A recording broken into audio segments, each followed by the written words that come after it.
It's really bright out here already. It's like 9 o'clock this morning, and it's already really bright. So shalom.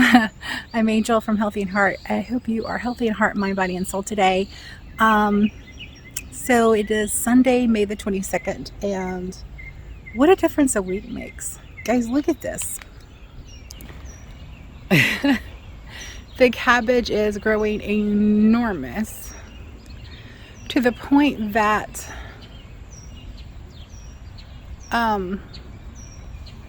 our peppers are going to have to be really tall to get in there, or I'm going to have to transplant the cabbage, and I really don't want to do that.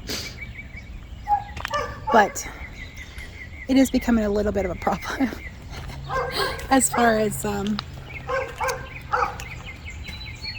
space. Now these guys are kind of growing up. This is broccoli, I believe, or cauliflower, one or the other. And these are kind of growing up. So the plants beside them are getting light. These are cabbages. They're growing low to the ground. So if I can keep a couple of the outer leaves cut out, then it should have plenty of room for the heads to form up and still have room to put some peppers in here. Now I did get a couple of the buckets done. Todd helped me, and they are full. These beds are loaded with worms, so I have no doubt that they will come and have a feast. But I'm also thinking about getting some red wigglers on Amazon. So I have one in this bed, one in that bed, this one, and this one. So that's what, 4 of them. And I've got another one that's going to be ready to come out shortly, which will go in that bed. So yeah, what a difference a week makes as far as the growth on those guys. This grapevine still not doing nothing. This one is still not doing anything at all. No leaves. It had some buds on it, it looked like, but it's not doing anything at all.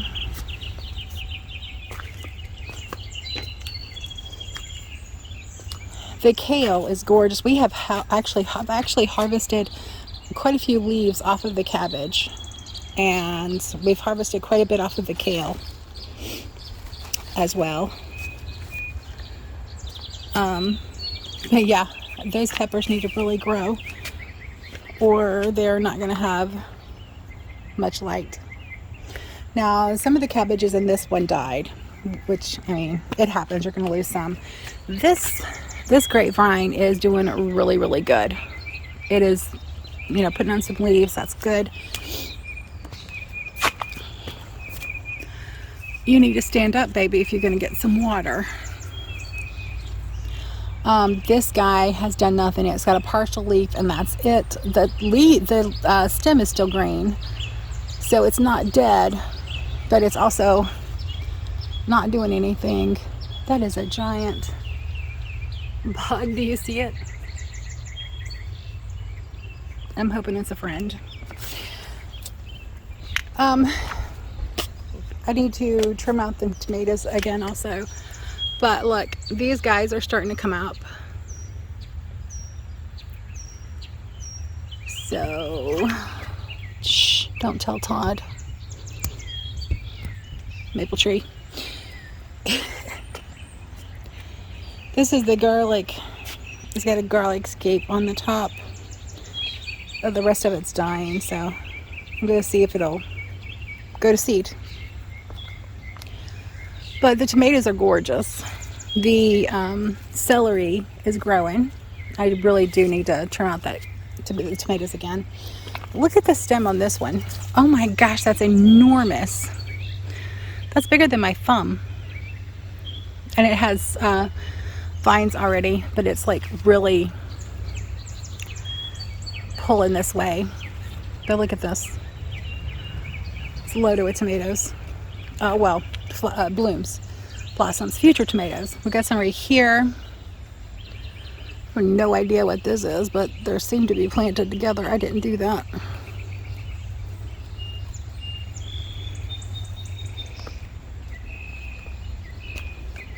The chamomile is lovely, but for some reason it's just wanting to go along the ground. Okay, you just sit over there where you're happiest. But it's lovely. It's kind of filling in between, but it's not. It's just laying over. It's okay though. What is this? I don't know what those are. I did not plant them though.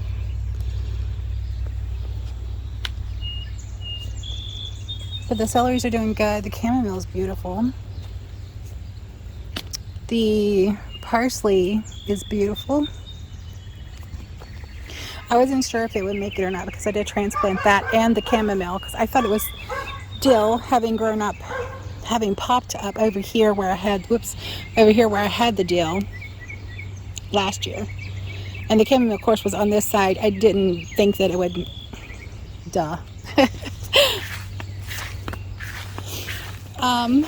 the romaine is heading up really nicely. Look at that. It would help if I got it in view on it. The romaine is heading up really nicely. So we've actually harvested a few leaves off of these and off of the lettuce heads, which are starting to head up. But yeah, I still have some space over here to do some more tomatoes, which, speaking of, look at these guys. I mean, seriously, the difference a week makes.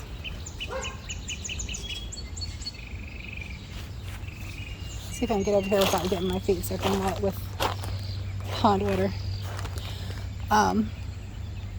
Look at this. Like there is a couple that were kind of, only a few grew, but yeah, some of these guys are actually ready to be potted up. We did not water yesterday, and obviously we need to because these guys right here are dry.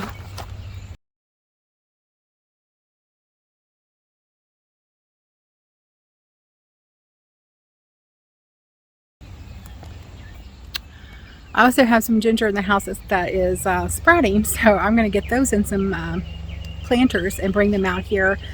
Not sure where I'm going to plant them, to be honest. Todd and I were talking yesterday about doing an in-ground right here. And also, I'm wanting him to build me some planters against this fence that would still leave me a walk path for the lawnmower right here, or for my mat, because I do love those things. So we have broccoli right here, and it is beautiful. Oh look, check this out. This one's trying to come back, the one that broke. That's actually kind of cool. And we had a few of them die. I'm thinking they did not get as much water as they needed, but that's okay. The mint is beautiful.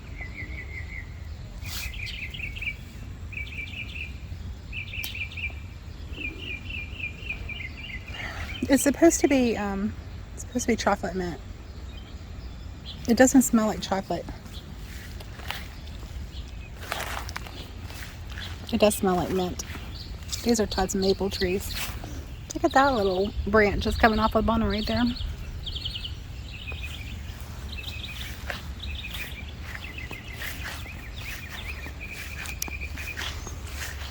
Okay, there's one more thing, actually two more things.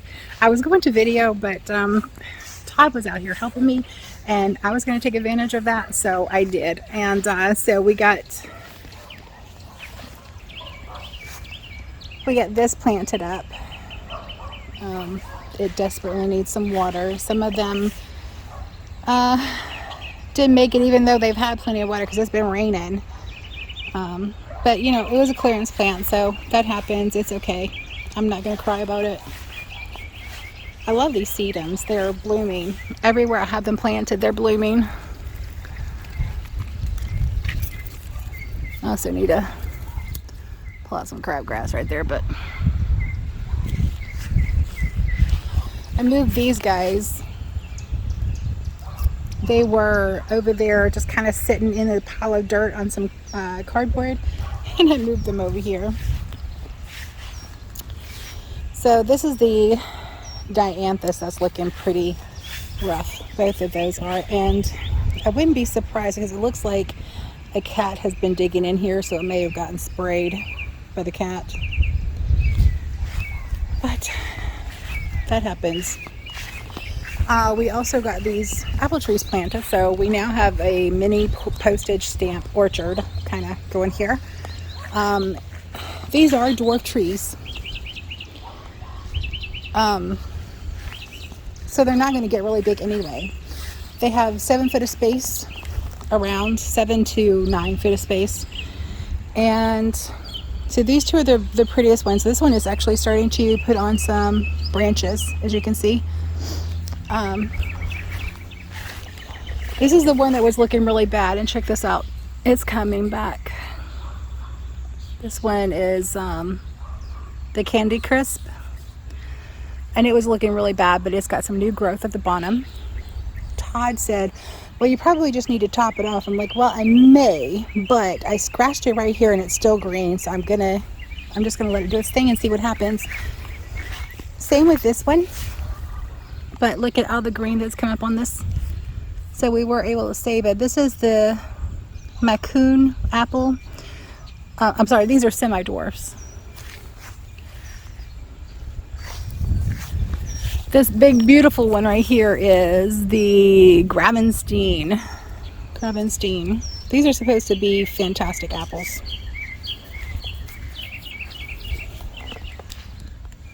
And just in case you don't know, whether it's dwarf, semi-dwarf, or like not dwarf at all, you can, as the gardener, prune them, train them however you want. There are some people that actually, it's a French method. I'll throw in a picture right here.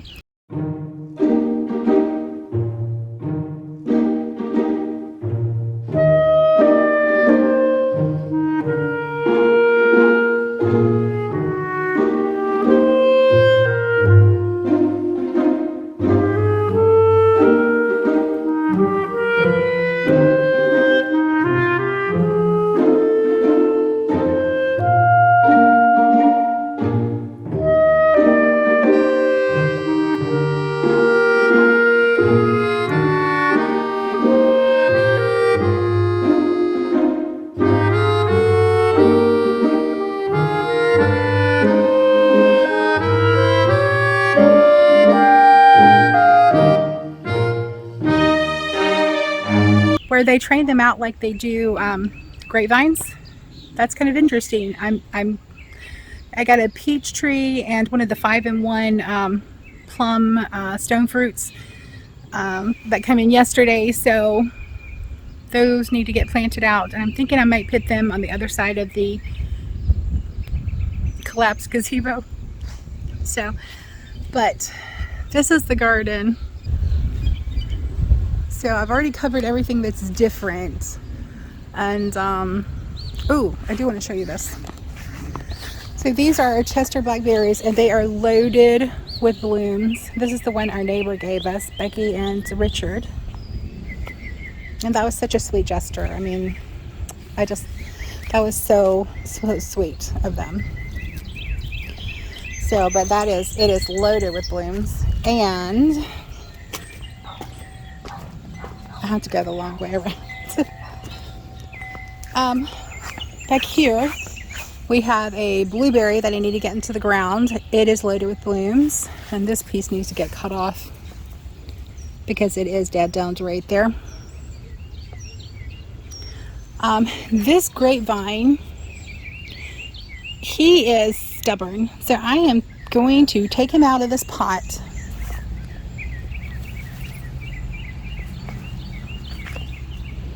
with Todd's help, I'm going to take him out of this pot and plunk him down in that spot right there where the other one was dead.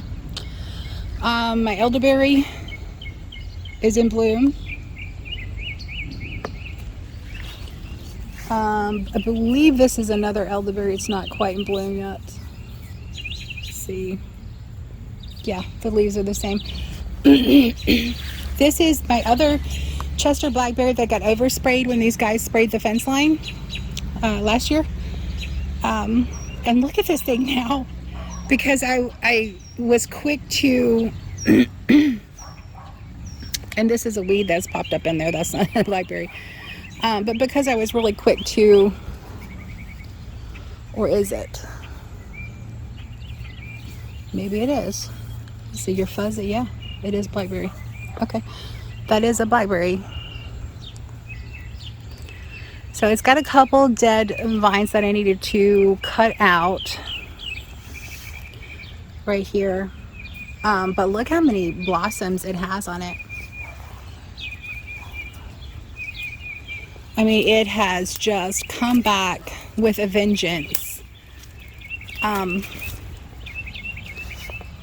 I was just lucky that I sprayed it off really good, really flushed the system, and like nurtured it, really babied it last year, because it has, I mean, look, it's got blossoms all the way over here.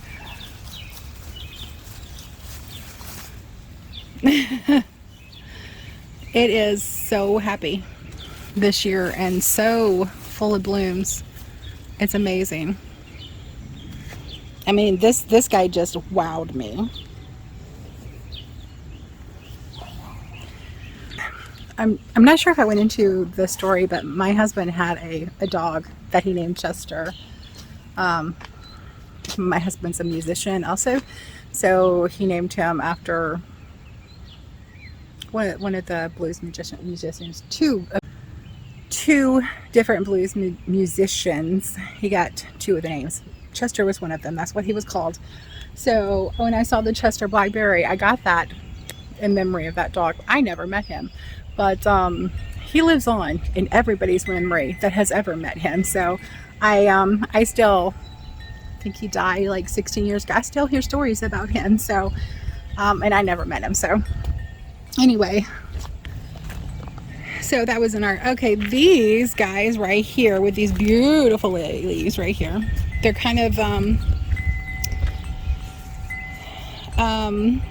these are pawpaw trees. And then I have another one over there, I'll show you here in a second. But these guys are going to go in the ground. They're different types, and I also need to cut those trees out right there. This was my lilac that has already bloomed, but we'll find a home for it too. We have some, ouch. This is a thorn blackberry right here. It's a thorn one, so got to be careful with that one. This is a blueberry bush, which is growing in between these. Todd's going to have to help me move those so I don't break it up. But this guy is beautiful. I might leave him in that bucket since he's so happy there. But he's got quite a few blueberries on him as well. We have a lot of weeds here. This, I believe, I don't remember what this is, but it's dead. Whatever it was is now dead. Another, I can't, those may be loganberries, I'm not sure. But we really have to get in here and clean this space up. This is, I have no idea what that a tree is. But it planted itself right beside of my rose that died, obviously. This is a blueberry that's still kind of limping along. I believe this one right here is my cherry tree. I never saw it bloom this year. It's dying down from the top So it needs to be up potted. This is the only fig tree that has survived the winter. The goji berries already have a few gojis on them. I would like to take them out of the pots and give them more room to grow as well. Oh, that's sweet.